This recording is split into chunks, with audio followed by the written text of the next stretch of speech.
इस मैप को देखें जिसमें चाइना सबसे बड़ा मुल्क है जिसका साइज 9.5 मिलियन स्क्वायर किलोमीटर है। ये इस वक्त दो हिस्सों में डिवाइडेड है, एक मशरिक साइड और दूसरी मगरिब साइड। इसकी टोटल पॉपुलेशन 1.4 बिलियन है और इस पॉपुलेशन के साथ साथ ये दुनिया का सबसे ज्यादा आबादी वाला मुल्क है। लेकिन हैरान करने वाली बात यह है कि इसकी 94% आबादी मशरिक साइड में रहती है और सिर्फ 6% आबादी मगरिब साइड में रहती है।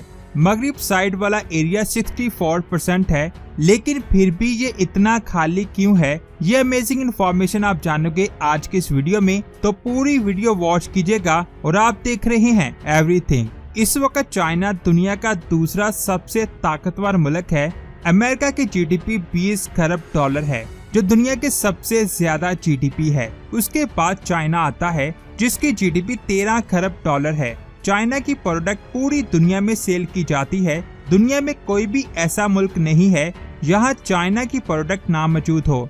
इनकी प्रोडक्ट की डिमांड पूरी दुनिया में है। ये सस्ती से सस्ती चीज से लेकर महंगी से महंगी चीज बनाते हैं। यहाँ दूसरे ममालिक एक घंटे में 10 चीजें बनाते हैं, वहीं चाइना एक घंटे में 100 चीजें बनाता है। इनकी प्रोडक्शन की रफ्तार इतनी तेज है कि असल चीज बाद में बनती है, उसकी कॉपी तैयार होकर पहले मार्केट में आ जाती है। ये दुनिया की हर फील्ड में आगे हैं, चाहे वो स्पेस हो, टेक्नोलॉजी हो या फिर हेल्थ हो। इनको पीछे करना नामुमकिन है और ये भी कहा जा रहा है कि आने वाले कुछ सालों में ये सुपर पावर मुल्क बन जाएगा। लेकिन सोचने वाली बात ये है कि इतना एडवांस मुल्क जो बहुत जल्द सुपर पावर बन सकता है, उसका 64% एरिया खाली क्यों है। आखिर वो अपनी जदीद टेक्नोलॉजी को इस्तेमाल करके उस एरिया को डेवलप क्यों नहीं करता। जब से चाइना बना है तब से ये मुल्क ऐसे ही है, यानी शुरू से 94% आबादी मशरिक साइड में रहती है और 6% आबादी मगरिब साइड में रहती है। किसी ने इस बात को कभी नोटिस नहीं किया, लेकिन 1935 में एक चाइनीज डेमोग्राफर ने नोटिस किया कि चाइना के 64% एरिया में 6% लोग रहते हैं और 36% हिस्से में 94% लोग रहते हैं। इस फर्क को नोटिस करते हुए उसने पेन के साथ चाइना के मैप पर हाई ही से लेकर टैंगचोंग तक एक लाइन लगा दी, जिसे हाई ही टैंगचोंग का नाम दिया गया। लेकिन आज जब चाइना इतना ज्यादा एडवांस है तब भी ये लाइन मौजूद है, यानी ये एरिया अभी भी डेवलप नहीं है। इसकी 3 मेन वजूहात हैं। पहली क्लाइमेट एंड जियोग्राफी, दूसरी रिसोर्सेज और आखिर में है कल्चर। एक स्टडी के मुताबिक चाइना की ये जमीन पूरी दुनिया में रहने के लिए सबसे ज्यादा बेहतरीन है, क्योंकि दुनिया के 2 सबसे बड़े दरिया मशरिक चाइना में बहते हैं। इन रिवर्स की वजह से यहाँ बहुत ज्यादा दरख्त और जंगल हैं। ये जंगल ऐसा एटमॉस्फेयर क्रिएट करते हैं जिससे बारिश ज्यादा होती है, और जैसा कि आपको पता है बारिश ज्यादा हो तो फसलें, गंदम, फल और सब्जियां ज्यादा उगती हैं। ये वो चीजें हैं जिनको दूसरे ममालिक में सेल करके एक मुल्क ग्रो करता है, और चाइना ने भी ऐसा ही किया है। उन्होंने फल और सब्जियों को एक्सपोर्ट किया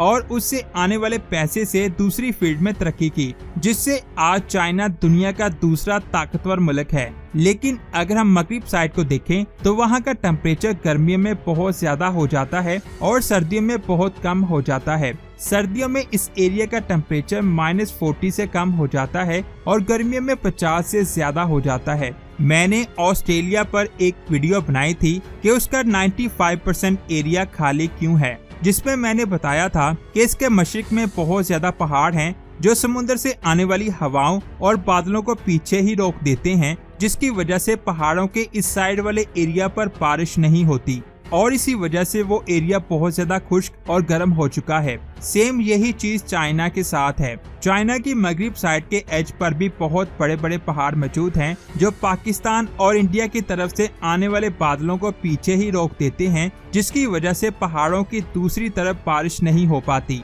जिससे ये एरिया बहुत ज्यादा खुश्क और गर्म हो जाता है, जिसकी वजह से यहाँ पर 3 रेगिस्तान बने जिनके नाम है टाइबेटन प्लेटू, टकला-मकान डिजर्ट और गोबी डिजर्ट। इनमें से टकला-मकान वाहिद ऐसा डिजर्ट है यहाँ पूरी दुनिया में लोग सबसे आखिर में आबाद हुए। ये एरिया बहुत ज्यादा बड़ा है, यहाँ बारिश बहुत कम होती है, जिसकी वजह से यहाँ कुछ 100 लोग ही रहते हैं। ये कुछ लोग 1800 BC में यहाँ आए थे लेकिन यहाँ का क्लाइमेट इतना अच्छा नहीं है। बारिश ना होने की वजह से यहाँ खेती बाड़ी नहीं की जा सकती और इनके पास रिसोर्सेज बहुत कम थे, जिसकी वजह से ये लोग ग्रो नहीं कर पाए और एक छोटी सी बस्ती बनकर रह गए। लेकिन मगरिब साइड पर जो भी लोग आए थे उन्होंने बहुत तेजी से ग्रो किया, क्योंकि वहाँ दुनिया के 2 बड़े दरिया बहते हैं और वहाँ बहुत ज्यादा बारिश होती है, जिसकी वजह से वहाँ मौजूद लोगों ने बहुत ज्यादा फल और सब्जियां उगाकर दूसरे मुल्कों में बेची।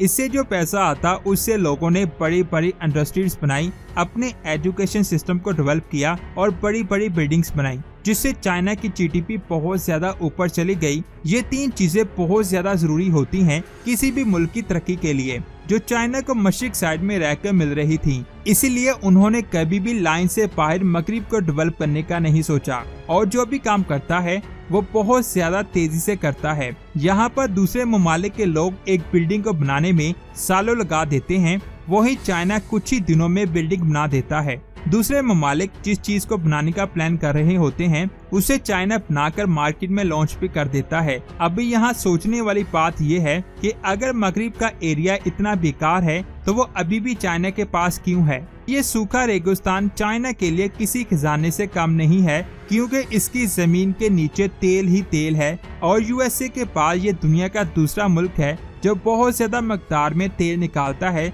और उसे यूज करता है। चाइना हर रोज 14 बिलियन बैरल तेल जमीन से निकालता है, जो दुनिया के 14% तेल के बराबर है। लेकिन इसके बावजूद चाइना मगरिब के खिलाफ है, क्योंकि वहाँ 2 मजहब के लोग रहते हैं, जिनमें एक तिब्बतन्स है और एक मुस्लिम्स हैं, और मशरिक में चाइना के ज्यादा लोग रहते हैं। क्लाइमेट, रिसोर्सेज और कल्चर के हिसाब से तिब्बतन्स और मुसलमान मशरिक चाइनीज लोगों से मुख्तलिफ थे, जिसकी वजह से चाइना की गवर्नमेंट इनके साथ अच्छा सलूक नहीं करती और इतने ज्यादा एडवांस होने के बावजूद वो आज भी इनसे अलग हैं। यही वजह है कि ये एरिया इतना ज्यादा डेवलप नहीं है जितना चाइना का मशरिक है। आप इसके बारे में क्या कहते हैं नीचे कमेंट्स करके जरूर बताएं। अगर इस वीडियो से आपका नॉलेज में इजाफा हुआ है तो इसे लाइक और शेयर जरूर करें।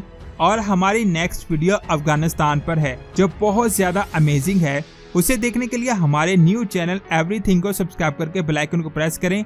अपना बहुत सारा ख्याल रखें। अल्लाह हाफिज।